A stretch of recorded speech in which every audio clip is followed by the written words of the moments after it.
Hi you guys, and welcome back to my channel. And if you're new here, my name is Ruby and welcome.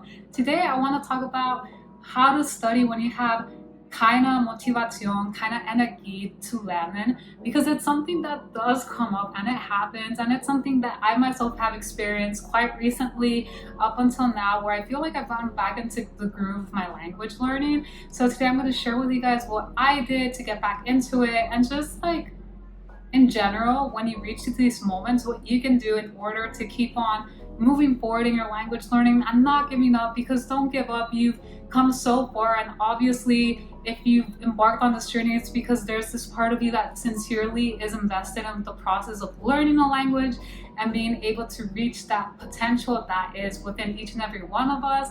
Like that version of you that speaks the language that you desire to learn already exists on a non-physical level. We're just bringing that version of ourselves into the surface. So don't give up. You can do it even when you have zero motivation, and I'm going to show you guys how. So without further ado, let's jump into it. So when you have zero motivation, especially when you've been learning language for a while, this is for the people who've learned for a while, but even the ones that are starting now, give yourself a break. I know it may seem counterintuitive, but it's important to also give yourself breaks, because if you're in general, as human beings, especially in this world that's all about blood, sweat, and tears and like the hustle grind, we may feel this pressure of constantly having to engage in the things that we're doing. But honestly, placing that pressure on ourselves can be counterproductive, and it may just make us not want to do what it is that we actually desire to do.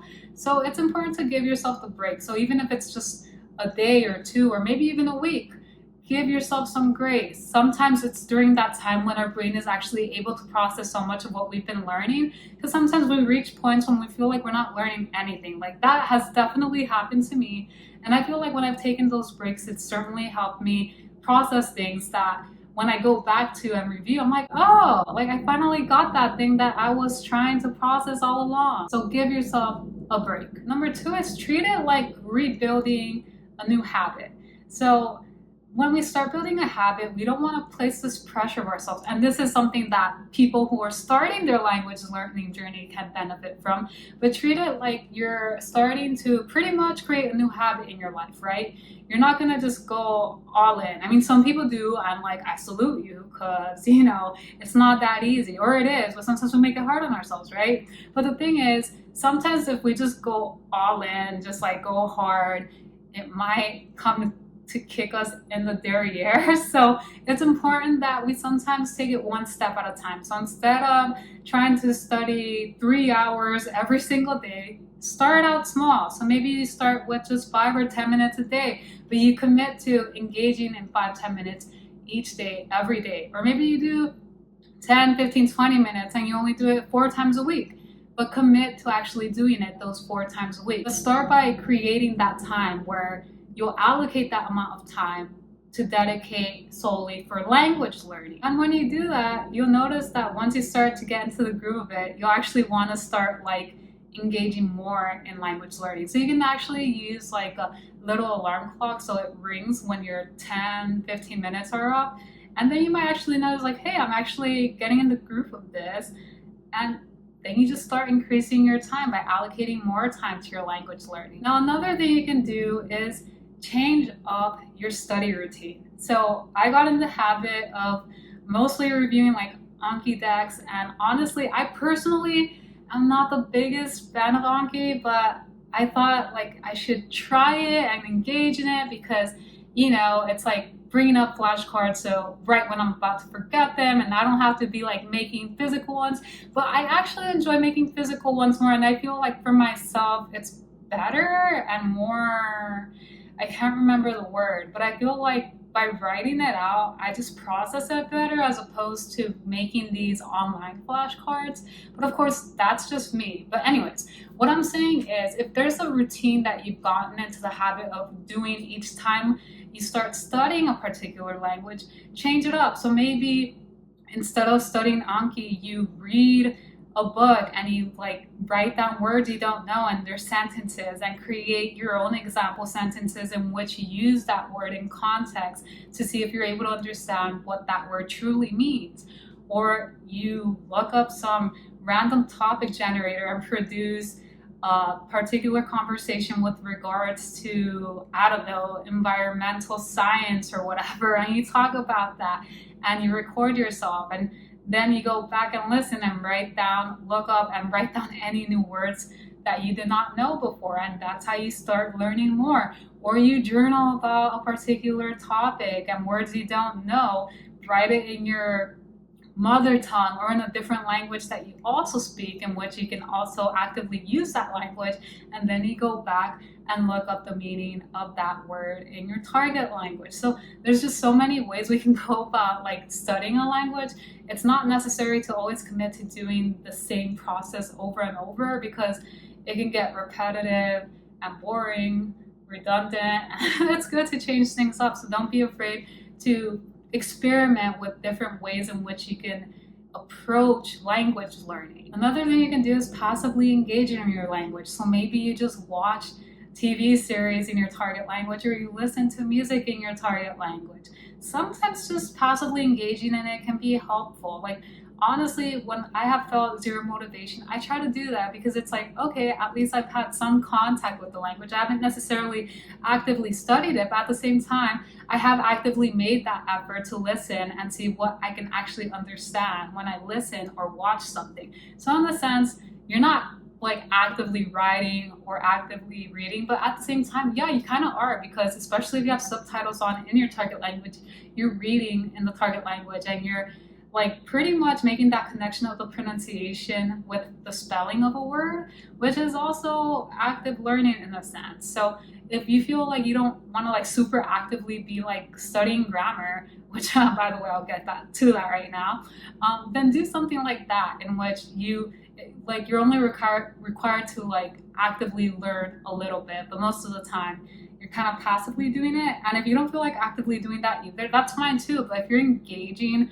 in some way with your language, I think that's great too. That's something I've been doing during these like periods in the recent past in which I've had zero motivation. Now, grammar can sometimes be a little tedious, right? So if you're someone who dedicates a lot of time to grammar or who avoids it, it's okay to maybe create a schedule in which you only engage with grammar maybe 1 to 3 times a week, whatever your goal is. Like, if you really want to process the grammar, I think it's great to also just listen and read, because you'll be able to see the grammar being used and like start to internalize the usage of how that works. But I think actively studying grammar is also helpful, just because it kind of further helps you further internalize like how to use these grammar points. But if you're not a big fan of grammar, take a break from it and then get back to it. Do it just once, twice, or 3 times a week, whatever you feel like doing. Because obviously, we're not trying to just memorize grammar, because you can't speak grammar, but grammar does help in being able to produce sentences that make sense when we communicate. But if grammar is the problem, take a little break and then get back to it. Now I'm trying to think if there's anything else, because I did not prepare a script, but in this recent past, I've really had a hard time where I've had zero motivation to do a language.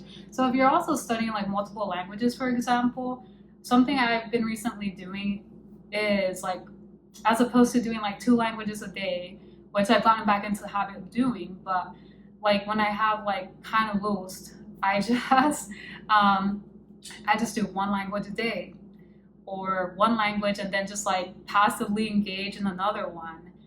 Or it might just be like one day I'll do 1 language, the next day I do nothing, then the following day I do another language or 2 languages. So I think, especially in those moments where maybe you don't necessarily feel like you want to do any language learning, try to do a little bit, and whatever you can manage to do, congratulate yourself, because it's like, hey, you didn't feel like it, but you did your best, and that's what counts. And when you literally have zero like motivation or energy, give yourself a break, grant yourself some grace, because honestly, I feel like sometimes we feel like we're lazy if we don't do anything. But honestly, sometimes those breaks are necessary in order to like refill our cup and have the energy to keep on moving forward on our journey. So don't be afraid to take breaks. We're not human doings, we're human beings. So it's okay to just be. So yeah, honestly, I feel like that's all I've been doing. And it's hard because yesterday, like right after work, I actively studied two languages in one sitting, which I rarely ever do in one sitting. And it was the evening, which I'm not used to studying in the evening. So I'm very proud of myself that I did. But yeah, you can see how I'm starting to get like that motivation. But also, the other thing I do want to say is that don't depend entirely on motivation. I certainly don't, but when I do feel it, I definitely use it to my benefit.